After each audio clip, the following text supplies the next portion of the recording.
Beneath the ocean's rolling waves lies a hidden world of fire, submarine volcanoes.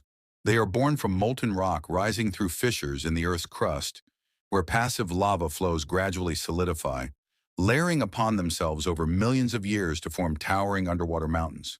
Some grow tall enough to reach shallower waters, where eruptions turn fierce.